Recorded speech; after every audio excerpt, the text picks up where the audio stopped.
Hi, my sweet friends, and welcome back to Crochet Every Day with Judy. We're reading today again from Swiss Family Robinson, starting with Chapter 40, The Boat-propeller or Rowing Machine, a Turtle Drive. The day had scarcely dawned when we were all up and ready for work. The 4 tubs of fat were raised from the ground, and a strong pressure being applied, we squeezed out as much of the oil as possible. And as this was the finest and purest, we filled 1 or 2 of the entrails with it. The rest was emptied into a large iron kettle, and a slow fire being applied, it was soon reduced to a liquid state. A large iron spoon, which we had saved from the wreck, and which had been originally intended for the sugar factory, served us to empty the oil into the entrails from the kettle. All these works were carried on at a distance from Felsenheim, as we did not wish to perfume the air around our habitation with the fetid odor of whale oil. While we were occupied in our manufacture of oil, my wife made me a proposition which met my hearty approbation. It was to establish a new colony on the island of the whale. "We will put some fowls there," said she. "They will be safe from their 2 great plagues, the monkeys and the jackals." I liked the project of my wife very much, and the children were so enchanted that they wanted to start immediately and put it into execution. But it was now too late, and I calmed their ardor by mentioning an idea I had conceived of fitting a propelling machine to the canoe. Excuse me. "Oh," cried Jack, "the canoe will go along without any rowing. How fine it will be!" "Stop, said I. "Not so fast. All that I can do will be to save your arms some labor and quicken our speed." I immediately commenced the work. All my materials consisted of the wheel of a smoke-jack and an iron-toothed axle upon which it turned. The machine that I constructed was not a masterpiece of execution, but it answered the purpose very well. A handle attached to the wheel put the machine in motion, and 2 large flat pieces of whalebone, nailed together in the form of a cross and fixed at each end of the axle, resembled the wheels of a steamboat. When the handle was turned, the wings of whalebone beat against the surface of the water and drove the canoe forward. Its velocity was in proportion to the power imparted to the wheel. I will not attempt to describe the transports of joy that my children evinced when they saw the canoe gliding over the surface of the water. I was astonished myself at the rapidity of our course. We had scarcely touched the land when every one was in the boat and begging me to make an excursion to the island of the whale. But the day was too far advanced to admit of such a thing, and I promised them that we would make on the morrow a grand trial of our vessel by an excursion by sea to the farmhouse at Prospect Hill for the purpose of inspecting our colony there. My proposition was well received, and we immediately began to prepare our arms and provisions so that we could start early on the morrow. At the first dawning of the day, everybody was ready. We did not forget provisions, and my wife put up in a double envelope of fresh leaves a piece of the whale's tongue, which by the recommendation of Dr. Ernest she had cooked and spiced as a delicate viand. We gaily quitted the shore, and the strong current of the Jackal's River soon brought us into the sea. The breeze was good, and everything promised a favorable sail. We soon perceived Shark Island, the bank of sand where the whale had been stranded, and so well did our machine work excuse me, that in a short time we found ourselves in sight of Prospect Hill. I had kept at some distance from the coast, as I was afraid that there might be some hidden rocks inshore which might destroy our frail bark. When we had arrived opposite the Wood of Monkeys, I ran the boat into a little creek and landed to replenish our stock of coconuts. It was with feelings of the keenest pleasure that we heard the crowing of the cocks through the woods, announcing the neighborhood of the farmhouse. We re-embarked and rapidly neared Prospect Hill, and could plainly distinguish the bleating of our little herd. We landed and directed our course toward the farmhouse. Everything was in order, but what greatly astonished us was the wildness of the sheep and goats who fled on all sides at our approach. My sons began to run after them, but as the long-bearded ladies were far more agile than they were, they soon grew tired of the chase, and drawing from their pockets the strings with balls attached, they soon captured 3 or 4 of the fugitives. We distributed some potatoes and a handful of salt among them, in return for which they yielded us several bowls of most delicious milk. We dined at Prospect Hill. The cold meats we had brought had composed our repast, but the whale's tongue was unanimously pronounced most detestable and only fit for a sailor. We gave it to Jack's jackal, the only one of our domestic animals who had followed us. I left my wife to make the preparations for our departure, and started out with Fritz to gather some sugar cane. I also dug up some roots of this precious article to plant on Whale Island. We weighed anchor, or at least we pulled up the stone that secured us, and coasted along in the direction of Cape Disappointment, which I wished to double. But the cape still justified its name, and a long bank of sand stretching out prevented our progress, and we were obliged to turn back. I hoisted the sail, we redoubled our labors at the wheel, and thanks to a little breeze that sprang up, were soon in sight of Whale Island. On landing, my first care was to plant the roots I had brought from Prospect Hill, but my companions, on whose assistance I had counted, did not think the plantation of sufficient consequence for them, and ran off to the beach to gather shells. My good wife supplied their places, and we too began our labors. We had scarcely commenced when Jack came running up to us all out of breath. "Papa, Papa," cried he, "come here, quick, I have discovered the skeleton of a mammoth." I burst into a laugh and informed my little boy that his skeleton was nothing more than the carcass of our whale. "No, no," replied he, "they are not fish bones, but those of some immense animal, and besides, they lie a great deal farther up on the sand than the whale did." Jack implored and entreated so earnestly that I consented at last to go, but another voice soon stopped my progress. "Run, run, this way!" screamed Fritz from some distance, waving his hand to hasten my arrival. "Quick, a monstrous turtle that we are not strong enough to turn." I caught up 2 handspikes and ran as fast as possible to the spot where I found Ernest struggling with a monstrous turtle, which he held by one leg, but which, despite all his efforts, had reached the border of the sea. I arrived just in time, and throwing one of the spikes to Fritz, we were able to turn the enormous animal on its back. It really was of prodigious size, about 8 feet and a half in length, and could not possibly weigh less than 500 pounds. I did not know how we should be able to carry it away. However, the position in which we had placed it gave us time for reflection. But Jack had not forgotten his mammoth, and continued teasing me to go and see it. I soon perceived that it really was our whale, but the birds of prey had not left a morsel of flesh on the bones which had blanched in the sun. I showed him our footprints in the sand and some morsels of whalebone which we had forgotten. "Can we not," said Fritz, in considering the skeleton of a whale, "draw from this mountain of bones some utility?" "I do not know," said I, "what use we can make of them. The Hollanders make palings of them, and also rustic chairs, which produce a fine effect. And we will one day, when we have leisure, make a philosophical chair for our museum." Discussing in this manner, we arrived at our plantation. I perceived that it was too late to finish our work that night. We buried the roots yet unplanted in the ground, and deferred till another day this important occupation. The giant turtle was now our grand object. I brought the boat round to where he lay extended on his back, and forming a circle round him, we debated as to the means of transporting him.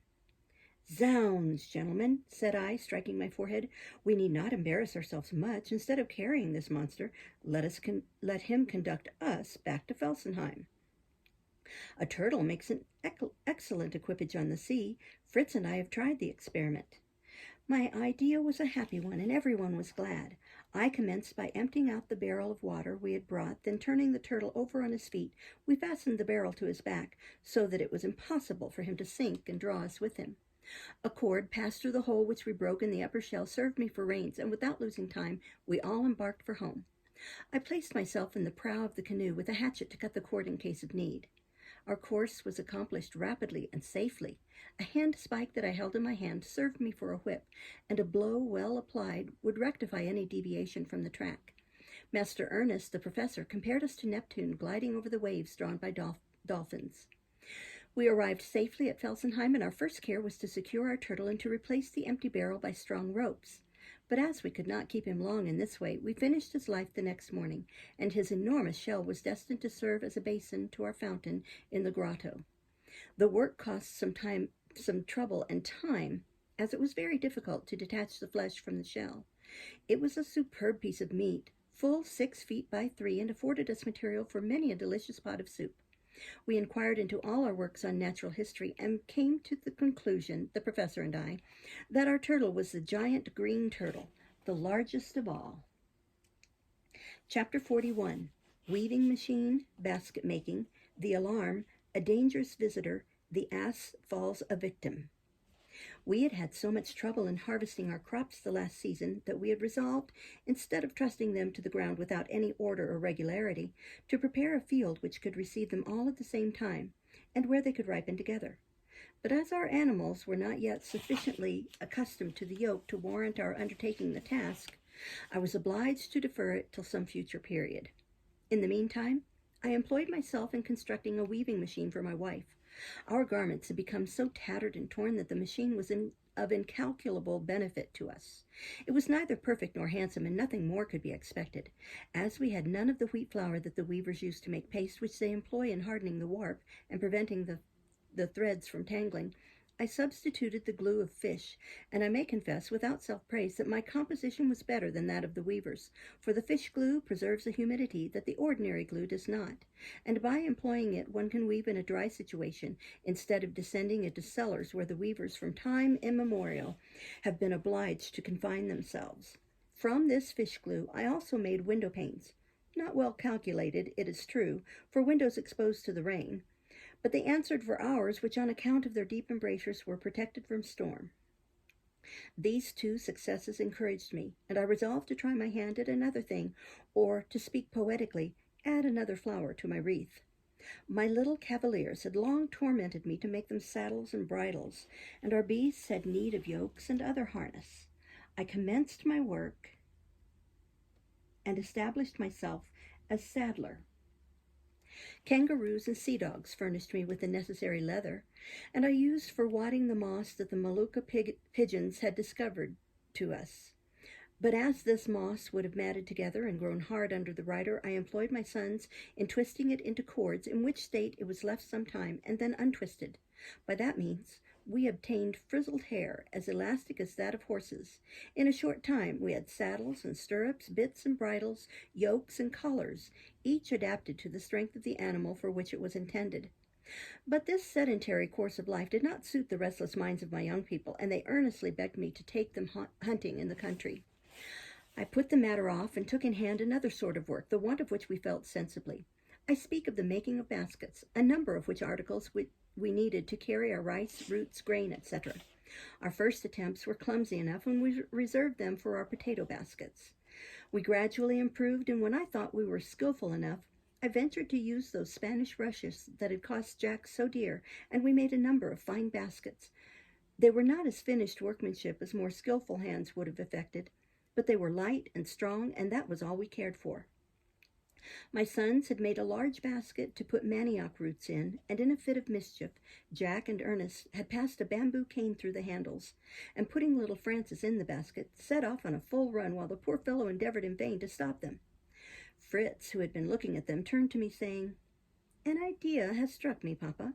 Why cannot we make a litter of rushes for Mamma, and then she will be able to accompany us in our distant excursions?" "Really," I replied, "a litter would be much more convenient than the back of the ass, and much easier than the cart. We will try what can be done."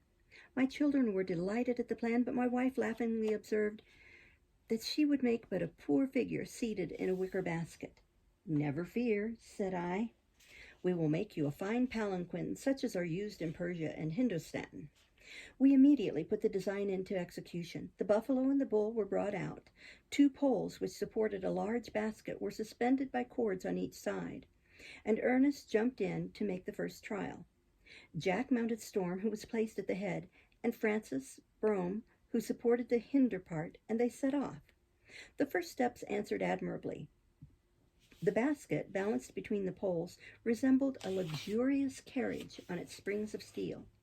But it was not exactly a pleasant carriage drive that Ernest enjoyed, for at a given signal agreed on by his coachman, they whipped up their beasts and set off at a full gallop, subjecting Ernest to a punishment as novel as it was ridiculous, which consisted in forcing him to perform a sort of basket dance at each jump of his conductors.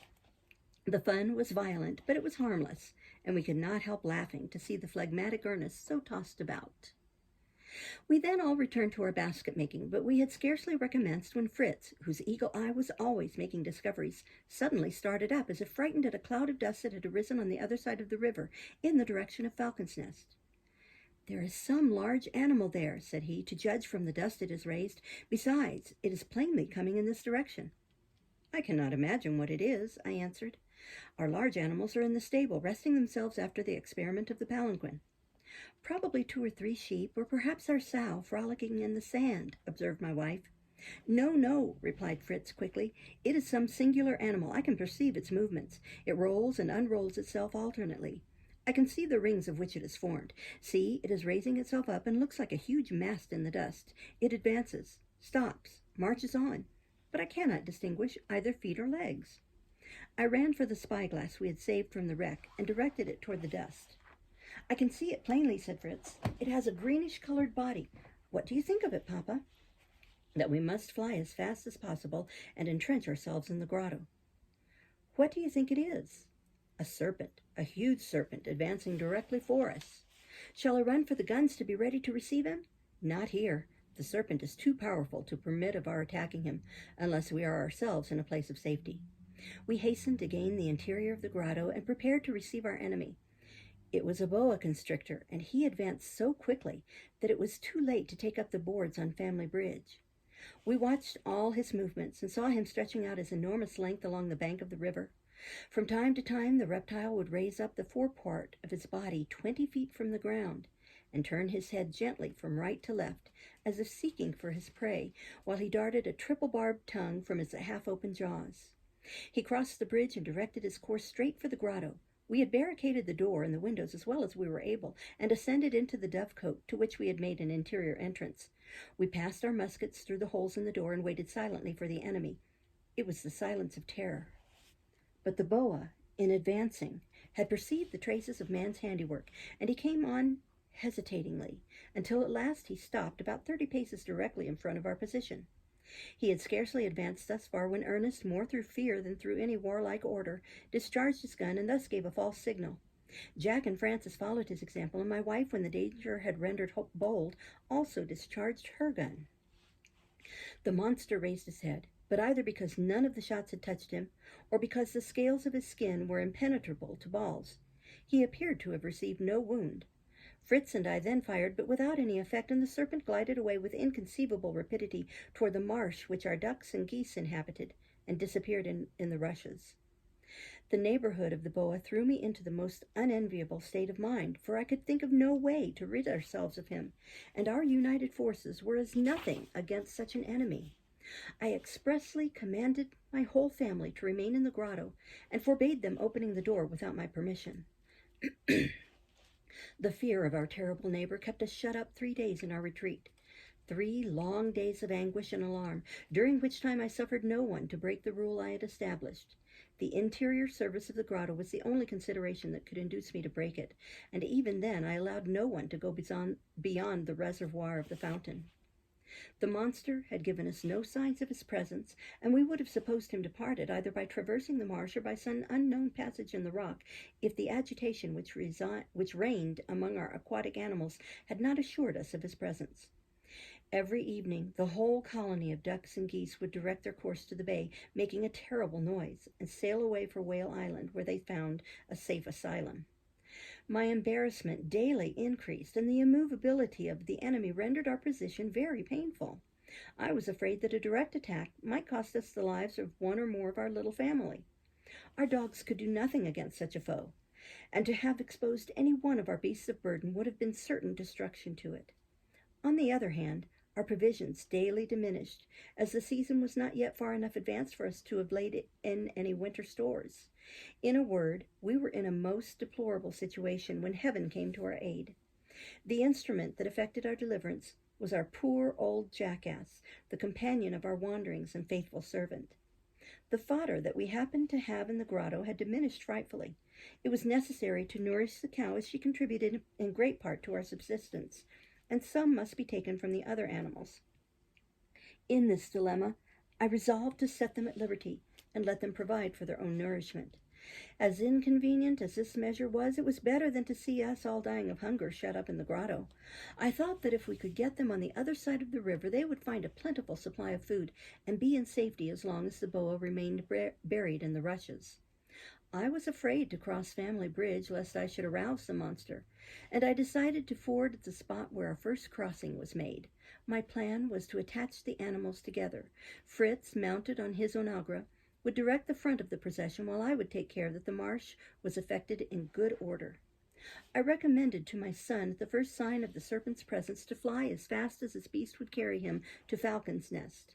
As to our animals, I left to Providence the care of watching over and saving them. For my part, I proposed to post myself on a rock that overlooked the marsh, and in case of an attack on the part of the serpent, retreat to the grotto where a well-directed discharge of firearms would rid us of him. I then loaded all our arms. My sons were placed as vedettes in the dovecote, with orders to observe the movements of the enemy, while Fritz and I arranged our beasts as aforesaid. But a little misunderstanding put an end to all my plans. My wife, who had charge of the door, did not wait for the signal and opened it before the animals were attached together. The ass, who had grown very lively considering his age, by his 3 days' rest and good feed, no sooner saw a ray of light than he shot out of the door like an arrow, and was away in the open plain before we could stop him. It was a comical sight to see him kicking his heels in the air, and Fritz would have mounted his onagra and ridden out after him, but I restrained him and contented myself by trying every manner of persuasion to induce the poor animal to come back. We called him by his name. We made use of our cow horn, but all was useless. The unruly fellow exulted in his liberty, and as if urged on by some fatality, he advanced direct to the marsh. But what horror froze our veins when suddenly we saw the horrid serpent emerging from the rushes. He elevated his head about 10 feet from the ground, darted out his forked tongue, and crawled swiftly on toward the ass. The poor fellow soon saw his danger and began to run, braying with all his might. But neither his cries nor his legs could save him from his terrible enemy, and in a moment he was seized, enveloped, and crushed in the monstrous rings that the serpent threw around him. My wife and sons uttered a cry of terror, and we fled in haste to the grotto from whence we could view the horrible combat between the boa and the ass. My children wanted to fire and deliver, said they, the poor jackass, but I forbade them to do it. What can you do with firearms? The boa is too much occupied with his prey to abandon it. And besides, if you wound him, perhaps we may become the victims of his fury. The loss of our ass was great, it was true, but I hoped that it would save us from a greater. The boa proceeded with horrible avidity to his repast. The ass was dead. We had heard his last bray, stifled by the pressure of the boa, and we could now distinctly hear the cracking of his bones. The monster, to give himself more power, had wound his tail about a piece of rock which gave it the force of a lever. When the monster judged his preparation sufficient, he commenced to swallow the prey he had secured. We observed that as he advanced the animal lost his strength, and when all had been swallowed, he remained perfectly torpid and insensible. I saw that the time had now arrived, and I exclaimed, "Now, my children, now the serpent is in our power." I then set out from the grotto, carrying my loaded gun in my hand. Fritz followed close by my side. Jack came next, but the more timid Ernest lingered behind. On approaching the reptile, I found that my suppositions were right, and that it was the giant boa of the naturalists. The serpent raised its head, and darting on me a look of powerless anger, again let it fall. Fritz and I fired together, and both our shots entered the skull of the animal. But they did not produce death, and the eyes of the serpent sparkled with rage. We advanced near, and firing our pistols directly through the eye, we saw its rings contract. A slight quiver ran through its body, and it lay dead upon the sand before us, stretched out like the mast of a ship. We'll stop there and start next time with Chapter 42. Thank you for listening. Bye-bye.